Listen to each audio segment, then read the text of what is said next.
কর্মসূচি আমরা সফলভাবে পালন করব।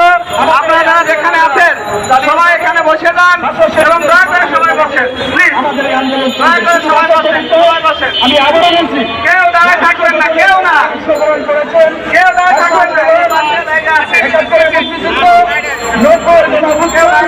সর্বশেষ 2025-এর জুলাই অভ্যুত্থান সহ সবাই বসেন। আমাদের কাজ করেছেন তাদেরকে পূর্ণ মর্যাদা দাবি করে আমি আমার বক্তব্য শেষ করছি। সবাইকে ধন্যবাদ। ছবি তোলা শেষ হলে কি বসেন? বলবো বাবাকে বাবা বলবো, এই আমার মা, এই আমার পিতা, ভাষা আমার মা, এই বাংলার ভাষা, বাংলাদেশ ভাষা ভিত্তিক দেশ। আমরা ভাষা একমাত্র একটি লক্ষ্যে আমরা সেখানে শিক্ষক সমাজ উপস্থিত হয়েছে, সেটা হচ্ছে জাতীয়করণ। আপনারা জানেন অনেক বছর যাবৎ ধরে বিভিন্ন সরকারের পক্ষ থেকে আমাদের আশ্বাস দিয়েছেন যে অবিলম্বে জাতীয়করণের ঘোষণা দেওয়া হবে।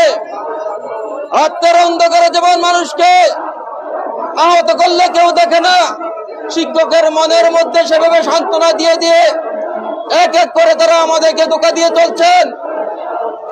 আজ আমরা একত্রিত হয়েছি। আজকে গত 12 তারিখ থেকে শুরু করে অন্বেষণ পূর্বক আমরা সেখানে শিক্ষকদের জন্য জাতীয়করণের জন্য আমরা সেখানে উপস্থিত হয়েছি। আপনারা আপনাদেরকে লক্ষ্য করা উচিত একটা বিষয়, আমাদের জাতীয় পতাকা লাল ও সবুজ।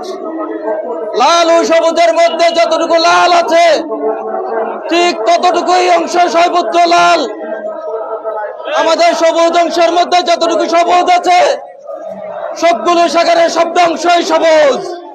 কিন্তু আমাদের শিক্ষা ব্যবস্থার মধ্যে আমরা দেখতে পাচ্ছি শিক্ষক সমাজের মধ্যে আমাদের পাশের স্কুল সরকারি, একই পাশে আমরা বেসরকারি হিসেবে আখ্যায়িত হয়েছি। আপনারা কি ঠিক কিনা? লাল সবুজের পতাকা